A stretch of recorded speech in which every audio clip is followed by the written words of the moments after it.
pays où la neige ne fond jamais, et où les arbres sont plus hauts que les maisons, un loup s'ennuie. Vivre avec la meute, ce n'est pas très drôle. Il faut se lever chaque jour à la même heure, aller chasser toujours au même endroit, et tous les soirs se coucher très tôt. Il ne faut pas parler trop fort, et on ne joue jamais. Le loup rêve d'autre chose. Il rêve de voir le jour se lever, de découvrir de nouveaux paysages, et plus que tout, il rêve de trouver un ami. Alors, un matin, sans prévenir personne, le loup s'en va. Il s'éloigne du cœur de la forêt, vers des terres où la meute n'est jamais allée. Là, tout lui semble plus beau. Même la neige lui paraît plus douce.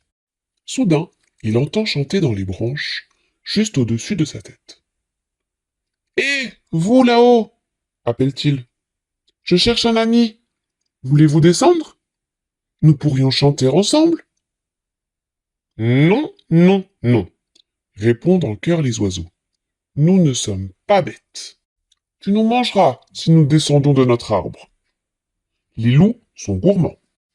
Et tous s'envolent, bien des branches plus haut. Un peu déçu, le loup poursuit son chemin. Tout à coup, sa patte s'enfonce dans un profond terrier.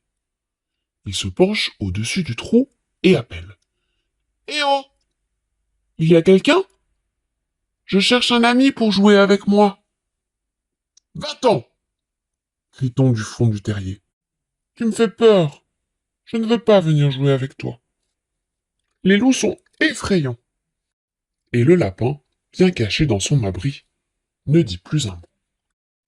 Le loup ne se décourage pas et continue son voyage, impatient de trouver un compagnon. Il aperçoit alors deux cygnes qui s'apprêtent à traverser un cours d'eau. Attendez-moi! Leur crie-t-il. Voulez-vous m'aider à gagner l'autre rive? Nous pourrions devenir amis en chemin. Non, non, non, répond l'un. Tu nous attaquerais, ou bien tu nous ferais couler. Tu pourrais aussi être sympathique, reprend l'autre. Mais comme nous ne savons pas, mieux vaut ne pas prendre de risques. Les loups sont imprévisibles. Et les cygnes s'éloignent en poursuivant leur discussion. Je vais devoir me débrouiller tout seul, soupire le loup. La meute ne l'a jamais conduit si loin, et il n'a jamais eu de cours d'eau à traverser. Si bien qu'il n'est pas sûr de savoir nager. Qu'importe, il rassemble son courage, et pouf, il se jette à l'eau. Mais le courant est trop fort. Au secours! Au secours! Crie le loup. Tranquillement installée sur les rochers, une famille de grenouilles cesse de coasser et le regarde passer. Elle le trouve sans doute trop gourmand, trop effrayant et trop imprévisible pour lui venir en aide. Emporté par le courant, le loup finit par perdre connaissance. Quand il revient à lui, il ne sent plus l'eau ni le courant. Il entend cependant qu'on lui crie dans les oreilles. Réveille-toi, grosse bête! Réveille-toi! Tu es tout mouillé! Tu vas attraper froid! Le loup se relève d'un bond. Surpris, il dévisage cette drôle de bête qui se tient en face de lui. Quelle étrange créature, pense-t-il. Quel genre d'animal est-ce là? Certainement pas un oiseau.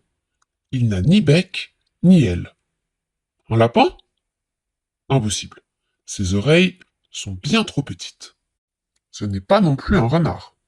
Et sûrement pas un loup. Aurais-tu peur, grosse bête? Lui demande soudain la petite créature.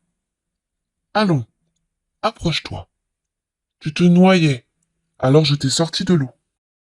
Le loup s'approche de la petite bête pour la renifler. Tu es bien étrange, confie-t-il. Viens-tu des bois? Vis-tu dans un arbre ou dans un terrier? La curieuse créature prend un air amusé. Je suis un garçon, j'habite dans une maison. Je peux te la montrer si tu veux. Le loup réfléchit en continuant de renifler l'enfant. Ce dernier se met à rire. Ça chatouille! Ça chatouille! Je ne sais pas ce qu'est une maison, avoue finalement le loup, mais je veux bien venir avec toi. En chemin, le loup demande: Viens-tu souvent jouer par ici? Tous les jours, répond le petit garçon. Comme personne ne vient jamais aussi loin, la neige est toujours blanche. J'aime être le premier à y laisser ma trace en dévalant la pente jusqu'à la rivière. De temps en temps, j'essaye d'attraper les grenouilles. Puis, pour s'amuser, il monte sur le dos du loup. En avant, grosse bête! Ce dernier se prête au jeu et part en courant. Ils n'ont jamais ri autant.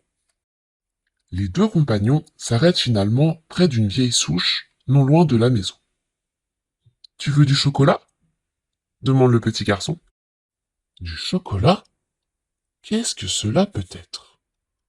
Le loup n'en a jamais vu sur aucun arbre, ni aucun buisson. Il croque timidement un morceau qu'il sent fondre dans sa bouche. Ça ne ressemble à rien de ce qu'on trouve dans la forêt. C'est si doux et si bon. Bientôt, le loup et l'enfant arrivent en haut d'une colline. Tu vois, c'est ma maison. Mais il vaut mieux que l'on ne s'approche pas plus. Maman risquerait de te voir et d'avoir peur. C'est bien différent de l'endroit où je vis, répond le loup. J'aimerais te montrer ma forêt un jour, et l'arbre au pied duquel je dors. Mais il me faut d'abord trouver un moyen de rentrer chez moi. J'ai peut-être une solution, dit l'enfant. Il y a des rondins coupés près d'ici. On n'a qu'à les ramasser et construire un radeau pour toi. Le loup lève la tête, plein d'espoir. Les deux amis se retrouvent bientôt assis dans la neige. Ils rassemblent plusieurs rondins de bois, des petits comme des plus gros. L'enfant a sorti une corde de sa poche qu'il passe entre les troncs. Le loup se lève de temps à autre et prend le cordeau dans sa gueule avant de serrer de toutes ses forces. Ils obtiennent vite un très beau radeau. Allons à la rivière! S'exclame l'enfant. À peine arrivés, les deux amis s'empressent de mettre le radeau à l'eau. Il flotte, chantonne l'enfant en sautillant. C'est décidément une bien drôle de journée. Mais une question préoccupe encore le petit garçon. Nous jouerons encore ensemble, pas vrai? Bien sûr, répond le loup sans hésiter. Je reviendrai te voir. C'est promis. Rassuré, l'enfant passe sa main dans la fourrure de son ami. Puis, sans un mot de plus, il regarde le loup monter sur le radeau et le pousse vers l'autre rive. Dans un pays où la neige ne fond jamais, et où les arbres sont plus hauts que les maisons, un enfant et un loup sont devenus amis. Leur amitié est particulière. Elle grandit de part et d'autre de la rivière. Les deux compagnons l'ont scellée par une promesse, celle de se revoir quoi qu'il arrive. Le loup a trouvé l'ami qu'il cherchait tant. C'est cela, son secret.